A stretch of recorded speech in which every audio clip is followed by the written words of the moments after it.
네,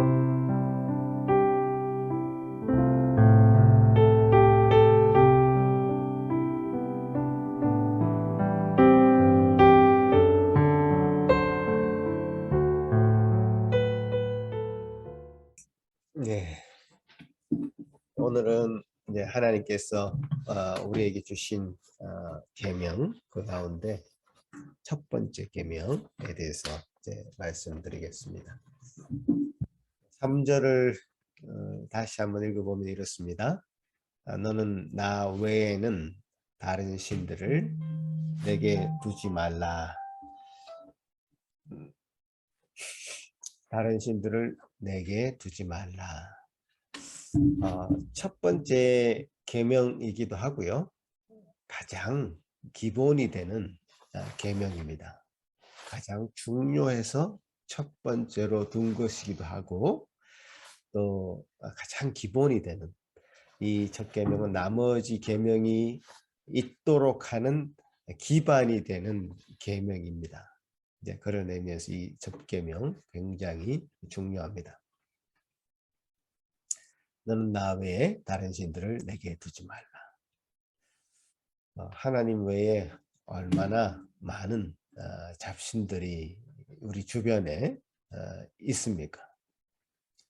더 정확하게 표현하자면 백성들이 그 잡신들이 진짜 신인 줄 알고 섬기고 있습니까?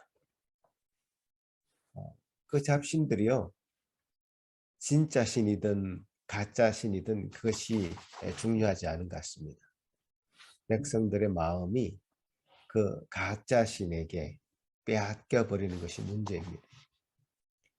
아무리 허물뿐인 신이라 할지라도 백성들의 마음을 빼앗는 순간 그 신은 그 개인에게는 최고의 신이 되어버리는 거죠. 여호와 하나님께서 이스라엘 백성들이 지금 금과 옥조처럼 여기고 마음에 꼭 새겨야 되는 이 듣고 지켜야 되는 말씀, 이 첫 번째를 나 외에는 다른 신을 너희 마음에 두지 말라고 한 이 의미가 분명히 있습니다. 하나님께서 지금 이 계명을 하는 그 대상은 하나님의 친백성들입니다. 하나님의 그 내 것으로 삼으신 그 친백성들에게 다른 신들을 섬기지 말라고 명령하고 있는데요. 이사야 43장 1절에 보면 하나님께서 이스라엘 백성들을 어떻게 생각하고 계시는지 잘 나와 있습니다. 같이 한번 읽어보겠습니다. 야곱아, 너를 창조하신 여호와께서 이제 말씀하시느니라. 이스라엘아, 너를 조성하신 자가 이제 말씀하시느니라. 너는 두려워 말라. 내가 너를 구속하였고 내가 너를 지명하여 불렀나니 너는 내 것이라. 하나님께서 우리를 이스라엘의 백성을 그의 친백성을 내 것이다 라고 말씀하시는 것, 이것은 굉장히 친근한 말씀이고 우리를 어떻게 대하시는지 잘 표현해 주는 말씀인 것 같습니다. 하나님은 이제 그 당신의 것이 되신 이스라엘 백성에게 지금 계명을 주고 있는 것입니다. 다른 대상이 아니에요. 다른 어떤 이방 사람들이 아니고 친백성에게 그 말씀을 하시는 겁니다. 이스라엘은 당연히 여호와 하나님이 이 세상을 창조하셨고 그 중에 또 나를 지으셨고 또 우리를 죄 가운데서 억만 그 죄 가운데서 건지신 분이고 애굽의 그 죄와 비참한 가운데서 건져주시고 구원해 주신 분을 잘 알고 있습니다.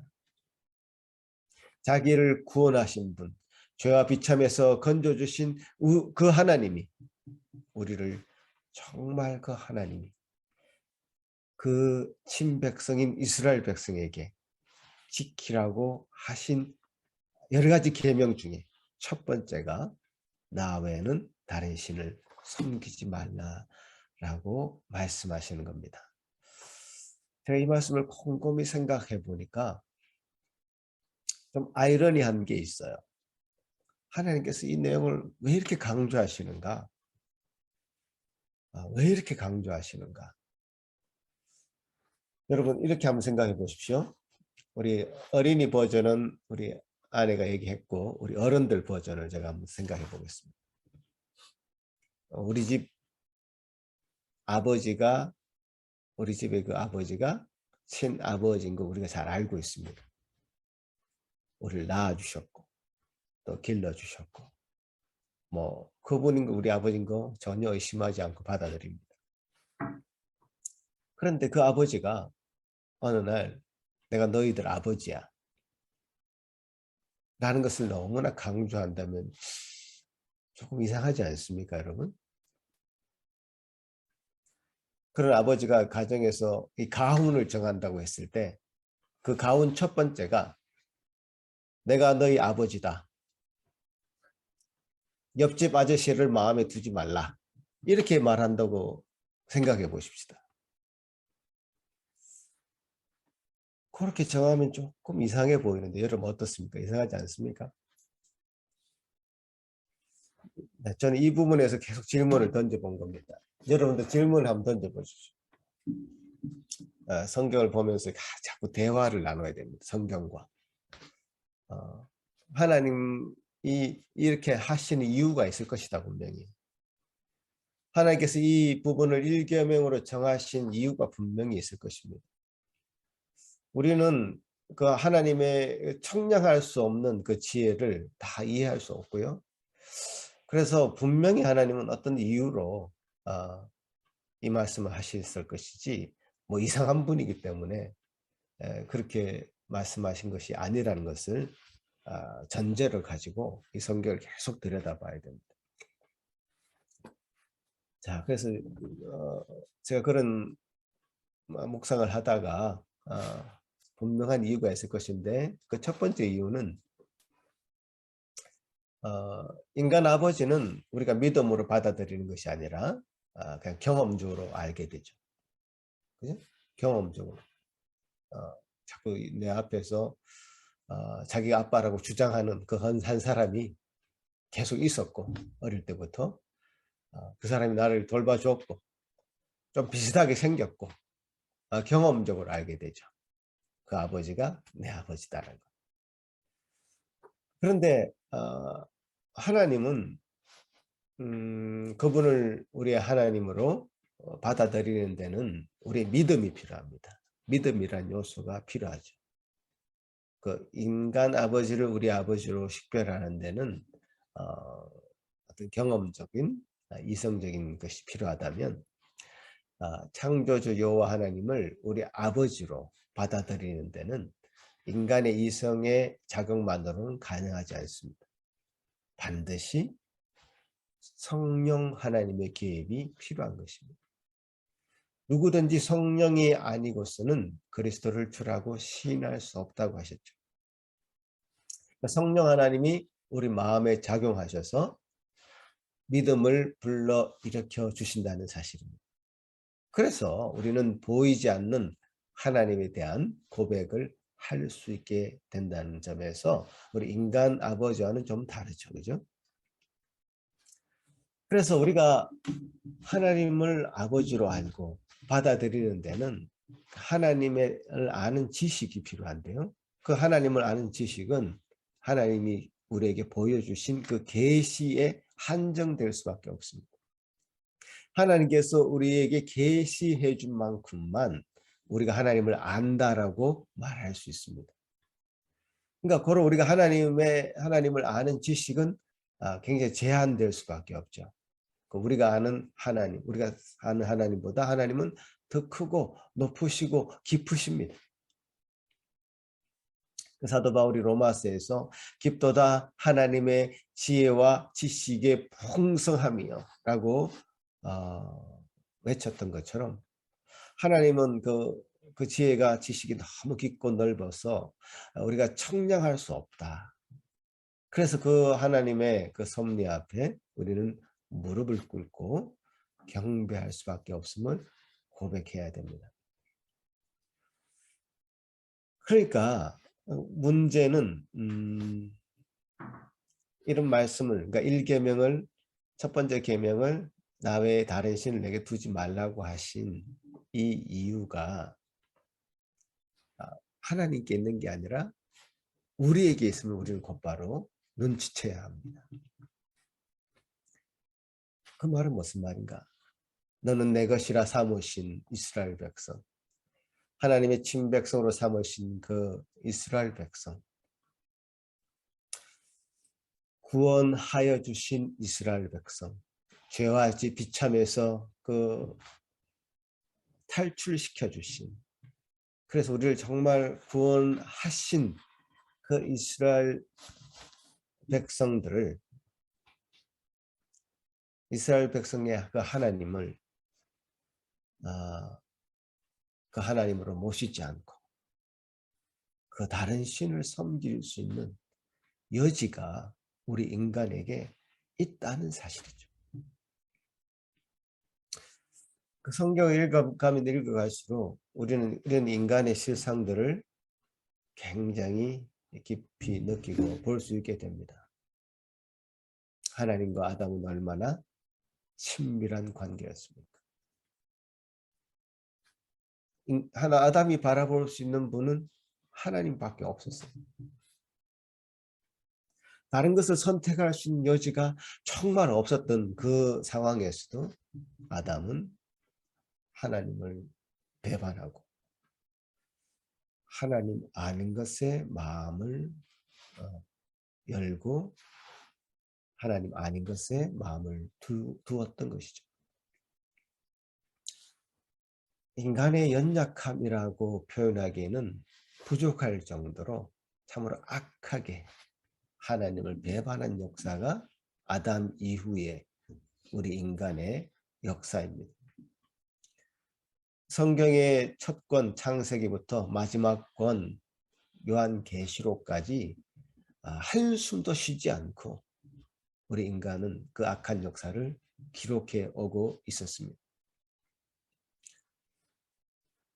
성경 끊임없이 여호와 하나님은 그분만을 섬기고 그 외에는 마음에 두지 말라라고 하는 이 첫 계명을 귀에 못이 박히도록 계속해서 반복해서 이스라엘을 가르치고 있는 것을 보게 됩니다.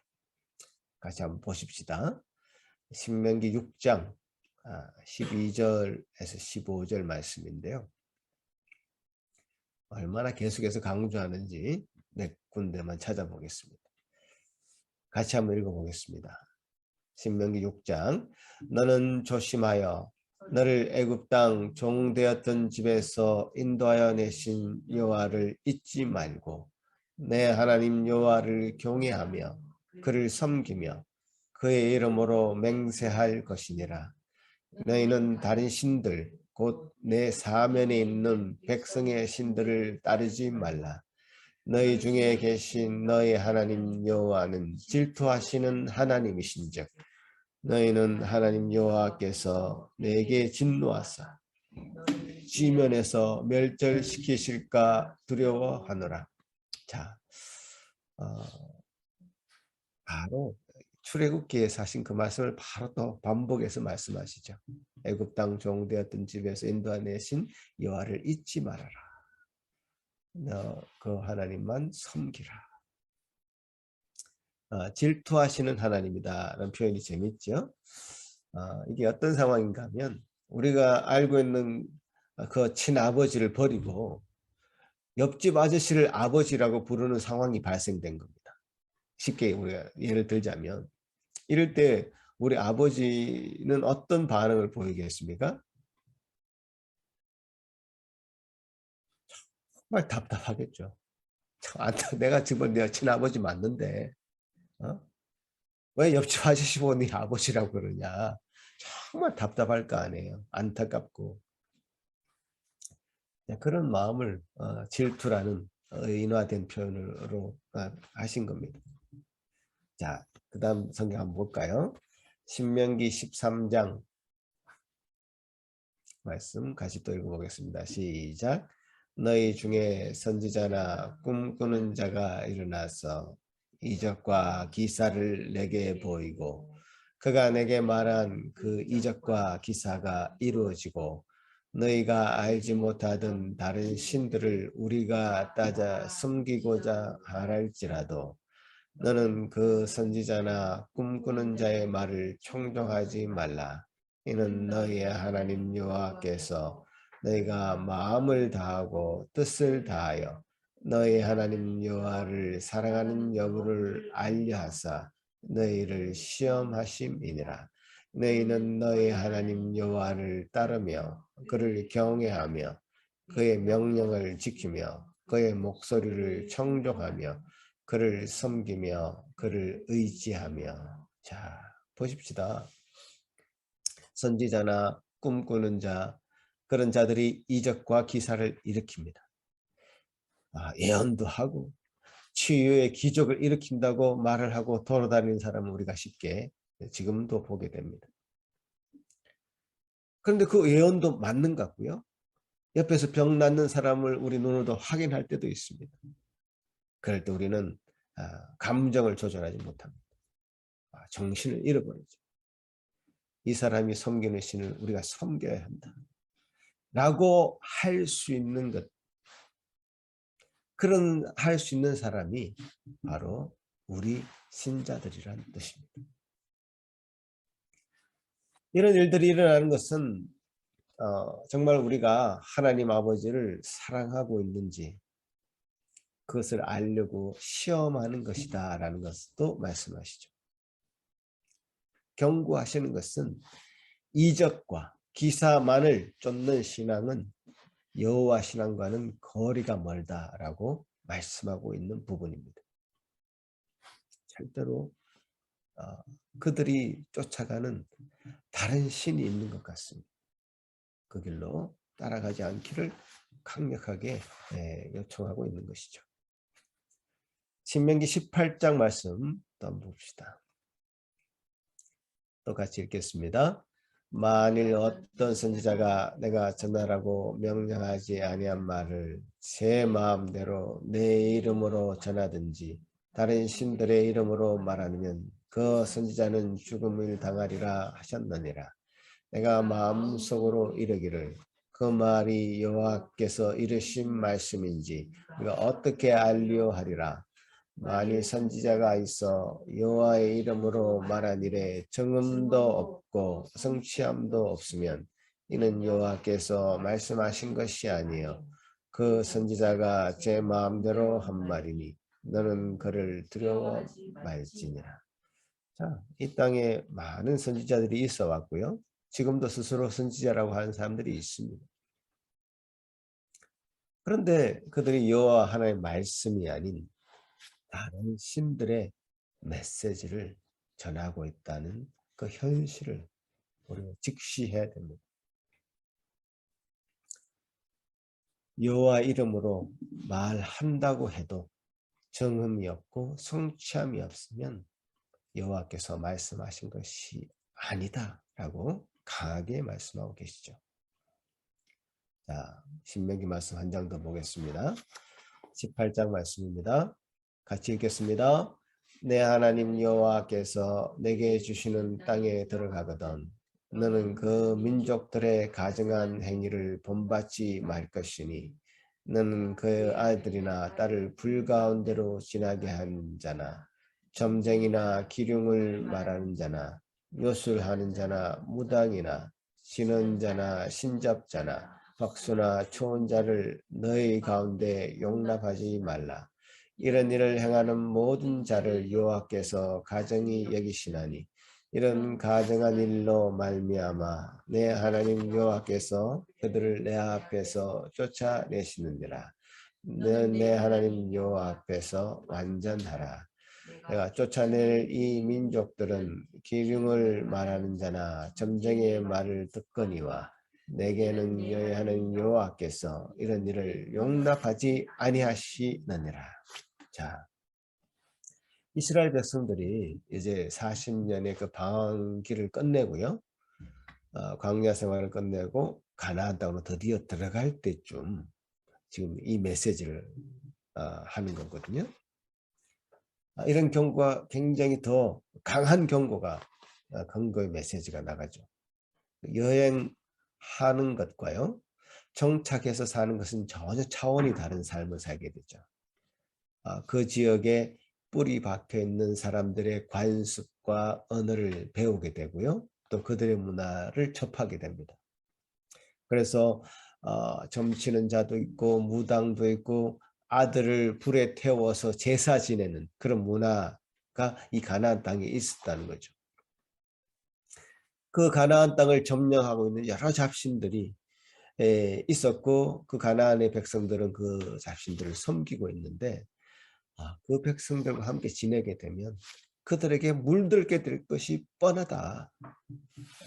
그것을 아주 경고하고 있고, 이스라엘 역사 가운데서는 실제로 이스라엘 백성들이 가나안 백성들이 섬기는 그 바알 신을 섬기고, 그래서 타락하는 그런 과정들을 그 뒤에 여호수아와 또 사사기의 과정들을 통해서 우리가 보게 됩니다. 여러분, 이런 말씀을 찾아내자면요, 오늘 날이 셀 것 같습니다. 끝도 없습니다, 사실. 아담의 그 반역 이후에 우리에게는 이런 악한 일을 할 여지가 100% 열려있다, 이렇게 봐야 됩니다. 보이지 않는 하나님과 우리가 교제해야 되는데요, 그 방식은 이 계시밖에 없어요. 계시. 하나님이 보여주시는 것. 계시라는 것은 하나님이 보여주시는 것. 하나님이 보여주신 그 계시는 성경. 성경 말씀의 계시를 통해서 우리는 하나님과 교제할 수 있고요, 말씀으로 이 땅을 지으셨고 말씀으로 이 땅을 다스리십니다. 그래서 태초에 말씀이 계셨다고 그러잖아요, 요한복음에. 그런데 우리의 이성이 이 말씀의 영역 아래 머물지 않고, 그죠? 이 말씀이 가르치고 말씀이 제안하는, 계시가 제안하는 이 영역 안에, 그 울타리 안에 머물지 않고 나름대로 상상을 하거나 꿈을 꾸거나 어떤 무분별한 그런 망상을 하거나 어떤 종교적인 열심을 가지고 어떤 것을 추구하는 것, 이것이다. 하나님이 아닌 다른 신에게로 나아가는 방편이 되고 있다는 것을 기억해야 됩니다. 여러분, 종교적인 열심이 제1계명을 위배할 수 있다. 정면으로 위배할 수 있다는 것을 기억해야 됩니다.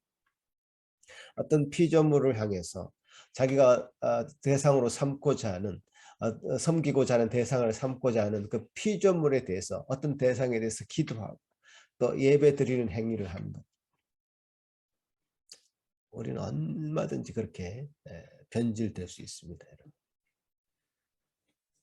그러니까 하나님이 아닌 것, 하나님이 창조하신 이 피조물의 것을 섬기는 어떤 행위도 다 이 1계명에 위배되는 행위들이죠. 자, 그래서 하나님은 첫 계명으로 너는 나 외에 다른 신을 내게 두지 말라고 말씀하십니다. 우리 인간에게는 그럴 가능성이 100% 열려있는, 연약하고 악한 자임을 스스로 인지할 때 이 말씀을 우리 마음 가운데 잘 간직해야 될 그 첫 번째 이유가 있는 것입니다. 자, 두 번째는요, 왜 이 1계명을 나 외에 다른 신을 내게 두지 말라고 한 이 1계명을 우리에게 먼저 말씀하셨을까? 제가 이 계명이 기본이 된다, 그렇게 말씀드렸잖아요. 다른 계명을 열어가는 키포인트가 되는데, 그 왜 그러냐면 우리가 어떤 계명을 얘기할 때, 뭐 집안의 교훈을 얘기할 때, 이것을 하라, 이것을 하지 마라, 이것을 하라, 이것을 하지 마라, 이런 얘기를 먼저 하기 쉬운데요, 하나님은 이 계명을 얘기하실 때 하나님과 우리의 관계를 먼저 설정하고 있다는 겁니다. 자, 그 말은 뭔가 하면 우리를 얼마나 극진히 대해 주시는가를 하나님 그 마음을 우리가 또 알 수 있는 겁니다. 자, 보십시오. 제가 첫 번째 하나님 이 일계명에 대한 이유가 우리 인간의 어떤 악함 때문이라고 얘기했지만 또 다른 측면을 일계명의 또 다른 측면을 보자면 하나님은 우리를 너무 극진하게 대해 주신다. 사실 우리의 관계를 중요하게 생각하시는 분이시구나 라는 것을 알 수 있습니다. 일계명이 얘기하는 게 뭡니까? 여호와 하나님은 여호와 그분은 우리 하나님이 되신다. 우리는 그분의 백성이 된다는 그 언약을 확인해 주는 계명이거든요. 우리의 관계 문제를 관심을 가지시고 우리를 종으로 대하지 않으시고 하나님의 그 친백성으로 대하시는 하나님의 그 하나님의 마음이 그게 읽혀지는 겁니다. 우리가 그분을 아버지라고 부르지 않습니까? 하나님은 우리 자신에게 관심이 있습니다. 우리를 이용해서 어떤 것을 얻어내는 것에 관심이 있는 것이 아닙니다. 나를 복종시켜서 어떤 것을 부려먹고자 하는 것에 관심이 있는 것이 아닙니다. 하나님은 우리가 잘 되기를 바라십니다. 이 땅에서 복받고 살기를 원하십니다. 어떤 분이 이런 말씀을 하는 거 들었는데 참 재미있는 말씀이라고 생각했는데 만약 다른 신이 하나님보다 더 이 땅에서 잘 살고 복받게 해주는 신이 있다면 하나님은 기꺼이 그 신들에게 우리를 양보할 것이라고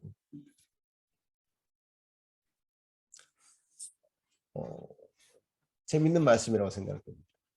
하나님은 우리를 가장 사랑하시고 우리를 가장 위하시고 우리를 위해 가장 좋은 길을 알고 계시고 우리가 성숙되고 성장해서 하나님을 닮아가면서 이 땅 가운데 풍성하게 살 것을 생각하면서 우리를 대하시죠.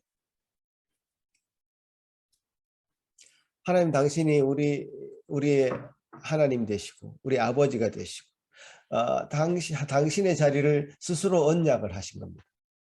나는 너의 하나님이 될 거야 라고 당신의 자리를 스스로 약속을 하셨습니다. 이 자리에 나는 결코 물러서지 않을 거야. 너가 어디든지 다른 신으로 가려고 발부둥 치더라도 나는 이 자리를 지킬 거야. 나는 이 약속을 지킬 거야.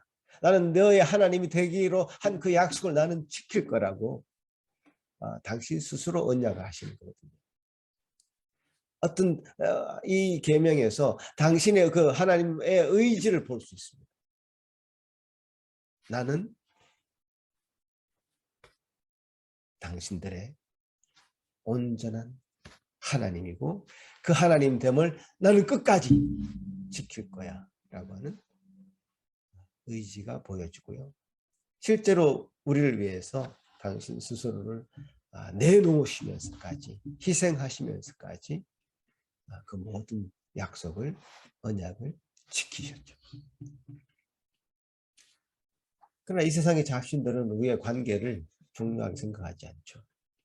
아까도 얘기했듯이 아들이나 딸을 불태워서 제사 지내는 거, 신의 노여움을 풀어주는 행위. 이건 고대에도 흔히 볼 수 있었던 제사법이었고 지금도 그렇습니다. 그 잡신들은 항상 노해 있습니다. 뭔가 성나 있습니다. 화가 나 있습니다. 사람들은 그 신을 달래줘야 되는 거예요. 항상. 그 잡신은 인간의 관계에서 어떤 두려움을 주고 위협을 주고 해서 인간이 겁을 먹고 죽지 않으려고 제사를 지내고 그런 관계라면 여호와 하나님과 우리 백성의 관계는 하나님께서는 은혜를 베푸시고 우리 백성들은 그 은혜를 받는 존재로 이렇게 정의할 수 있겠죠.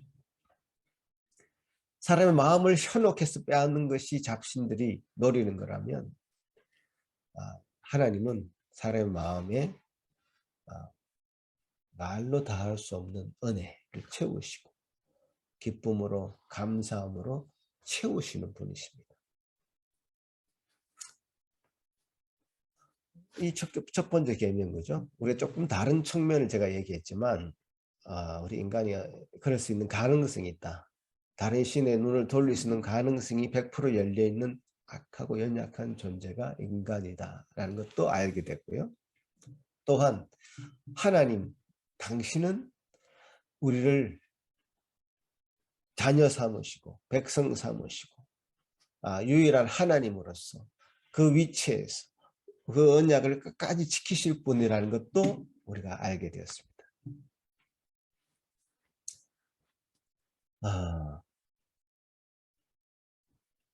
이 말씀을 가지고 우리가 어떻게 적용할 수 있을까요? 적용할 수 있는 부분을 좀 나눴으면 좋겠습니다. 하나님께서는요, 우리의 이런 연약함을 아시고요. 또 우리가 일계명을 어길 수 있는 연약한 자임을 아시고 그것을 미연에 방지할 수 있는 여러 가지 방편들을 계속 마련해 주셨습니다. 구약 성경의 어떤 많은 부분은 일계명을 어기지 않도록 하기 위한 방편들입니다. 예를 들어서 유월절과 같은 절기들이죠. 하나님을 기억하는 방법으로 하나님이 우리에게 어떤 일을 행하신 분이시다라는 것을 기억하는 방법으로 절기들을 지켜왔단 말이에요. 오늘 우리가 똑같은 그런 절기를 지키지는 않지만 우리가 지금 드리는 예배로 쉽게 예를 들 수 있겠습니다. 예배를 정기적으로 드리도록 명령하셨습니다. 그러니까 우리가 예배를 한다는 이 행위, 여러분 어떻게 예배라는 것을 정의하시는지 모르겠지만 이 예배를 어떻게 정의하느냐면 하나님 앞에 우리 마음을 굴복시키는 것이다. 예배라는 것은요, 내가 어떤 좋은 말씀 듣고 싶어서 이게 이 자리에 온 게 아니고요. 내가 어떤 마음의 위안을 얻고자 하는 것도 아니고요. 하나님 앞에 우리를 굴복시키고 하나님만이 우리의 유일한 하나님이시라는 것을 인정하는 행위입니다.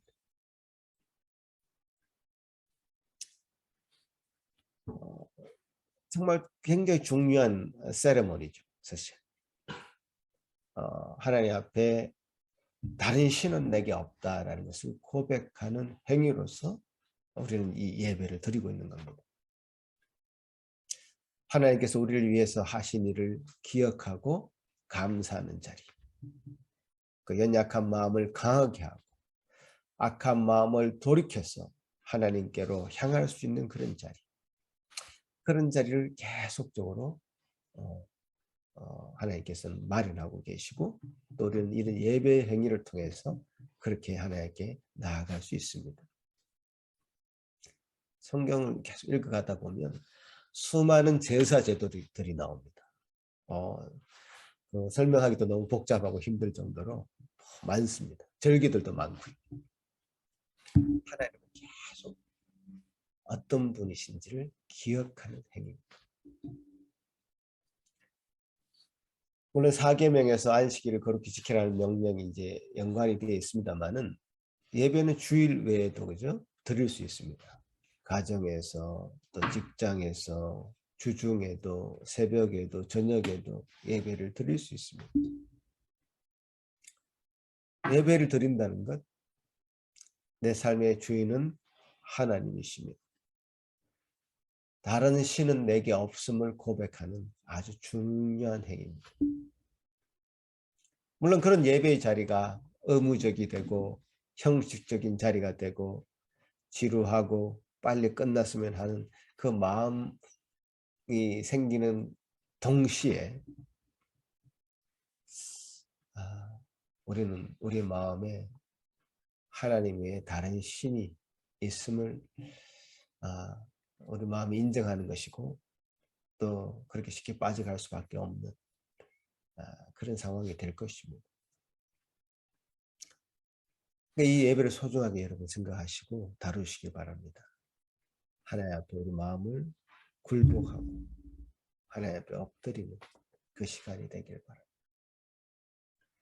그래서 이런 구약의 많은 절기들을 주셔서 하나님의 하나님 되심을 백성들이 늘 기억하며 살도록 여러 가지 방편들을 마련해 주신 것처럼 오늘날 우리에게는 이 예배라는 행위, 하나님 앞에 기도하는 행위, 말씀 앞에 서서 엎드려서 말씀을 읽는 행위, 이 모든 것들이 하나님 앞에 내 삶의 주인인 것을 고백하며 그분을 가장 우선 자리에 놓는 다른 신은 없음을 인정하는 그 모든 행위가 되는 것입니다. 그런 행위들을 신중하고 진지하게 감당하시길 바라는 것이 우리 삶에 적용할 수 있는 첫 번째 적용입니다. 두 번째는요. 자, 우리의 것을 드리는 행위. 우리의 모든 것은 주님의 것이고 주님만이 우리의 하나님 것을 인정하는 행위로서 우리는 주님께 우리의 것을 드려야 됩니다. 구약시대에는 특별히 처음 태어난 것을 사람이든 동물이든 처음 태어난 것을 주님께로 드리는 것을 지킬 것을 명령했습니다. 출애굽기 13장 2절 말씀에 이런 말씀이 있습니다. 말씀을 보면요. 같이 출애굽기 13장 2절 말씀에 이런 말씀이 있습니다. 같이 읽겠습니다. 시작. 이스라엘 자손 중에서 사람이나 짐승을 막론하고 태에서 처음 난 모든 것은 다 거룩히 구별하여 내게 돌리라. 이는 내 것이니라 하시니라. 자, 사람이나 그 짐승의 처음 난 것을 주님 앞에 드리는 행위. 연상이 되는 부분이 있죠. 출애굽할 때 그 유월절과 연관이 되어 있습니다. 유월절 때 애굽 사람들은 그 짐승들 사람이나 짐승들의 초태생이라 하죠. 처음 태어난 것들을 다 죽었습니다. 그러나 이스라엘 백성의 것들은 살아남았죠. 그래서 이 초태생 처음 태어난 이 모든 것 사람이나 짐승이나 처음 태어난 모든 것들은 다 주님의 것임을 인정하고 주님의 권리인 것을 인정하고 엄숙하게 그분 앞에 드려야 된다는 것. 그리고 주님이 다시 돌려줄 때까지는 그들과 어떤 상관도 있다고 생각하지 말아야 된다고 우리를 가르쳤습니다. 자, 생각해 보십시다. 우리 가정에서 태어난 첫 아들, 주님은 이것은 우리 것이 아니라고 하고 주님께 드려야 된다고 합니다. 지금 이제 적용해 보면 그렇습니다. 우리 가정의 첫 아들.